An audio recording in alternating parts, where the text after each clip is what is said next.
I look at this as like, I don't know, like those guys that were persecuted for their religion in England back in the 1600s, and they became what we know as the Pilgrims, right? Mm. And they sailed over and landed on Plymouth Rock and all that. We've all heard the stories, right? And we think about it like at that time everybody was just primitive, like they didn't have toilets, and like they probably like had to like rub two sticks together to get a fire started. And but it actually wasn't like that. I was just reading this. I was watching a YouTube video. Actually, I won't lie. I won't say that I read it. I just watched the YouTube video. And they were talking about in the Love the 1600s. transparency. Dude, let's be transparent. I just I just press play. And I'm, obviously a huge theme park geek, and that's part of my like goals. Also, like we'll get into like why I want to acquire Nickelodeon Yeah, and yeah, like yeah. theme park like attachment. That's the IRL experience of something like Nickelodeon. So I geek out on theme parks a lot and the history of it. And turns out there were theme parks at that time in England. So when the Pilgrims were coming over, there were like something like roller coasters and like merry-go-rounds and like people selling different experiences, like this kind of fantasy metaverse, right? That people went to. So they were Hey. like built out, right? Like people, it was a very sophisticated sort of ecosystem in England at Mm, that time. And obviously, with your kings and queens and royalty and all that, we know about that. But mm. I just wanted to like say how much that impressed me, because I think about theme parks and like the economy and market of theme parks and everything. And then there was these crazy people who were like, you know what, fuck these kings. They just like tell us what to do. They could like chop off our heads anytime we want. And like, like we make 3 cents a day. And like let's get on a boat and travel halfway around the world to this place that has zero anything that we know. Like basically Right. like let's move to the moon, you know?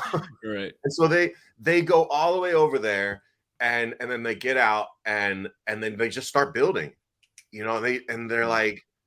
like they didn't know what they were going to do. They start chopping down some trees, wood makes houses, like let's kill some birds and we can eat that, plant some shit, and we can eat that later, hopefully with the harvest, Thanksgiving and all that. But what they didn't do, um what they didn't do is like go to America to like conquer that, and like have some great big success there, and then take all the stuff that they do and go back to England and then say, look what we did in America, and then reestablish their position in England, right? Mm. They left England, like they renounced their citizenship, right? People talk Mm. about renouncing their citizenship now in Web3 because of taxes. Like I'm gonna go to like, but like they renounced their English citizenship for American citizenship. There was no America at that time. It's just like this land of whatever. Mm. Um, and and that's how I see Web3. Like the people who are in and see what this That's is. exactly what I was gonna say. Yeah, yeah, yeah. It's like you can have one foot in both worlds for a Mm. while. Like I was in Hollywood and Web3 for a little bit, and like, working on this and working on that, and like, I'm leaning a little bit more towards Web3, but I'll still like do some things in mainstream Hollywood. There's some friends got some shows they want to pitch to Netflix. I'll still do the old system. Um but now I'm all in. I've emigrated. I've renounced my Hollywood citizenship. I am a pilgrim. I am like I've gone back to like I just put it like, ramen and peanut butter. Like we're all on that pilgrim boat. We're all there. Mm. Like it doesn't matter if you were a king, it doesn't matter if you were rich or poor or whatever. We're all on that boat. We're all going to this place where like it doesn't even exist. There's nothing there. And there's probably some like natives who are just gonna try to kill us and whatever. I don't know what that metaphor is for the for Web3. Maybe we'll see that later.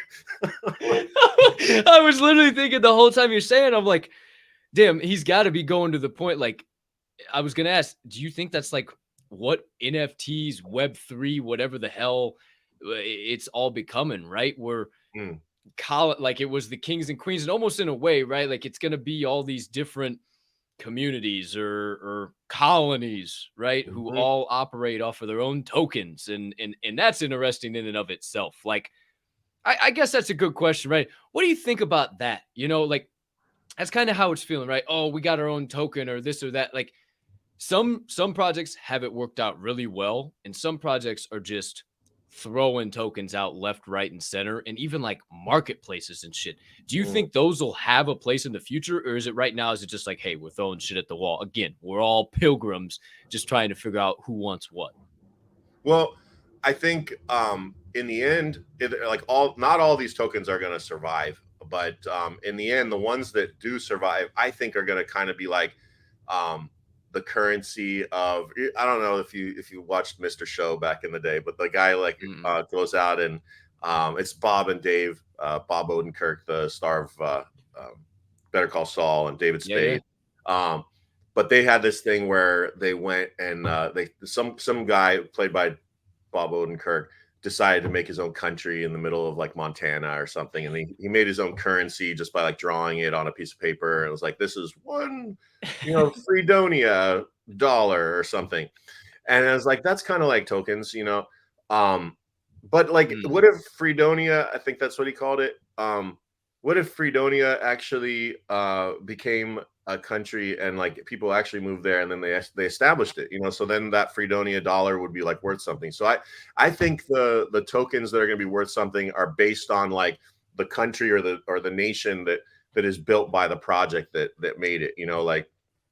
So is ApeCoin going to be worth something in this like ape nation that they're building with the Bored Apes? Yeah, I think so.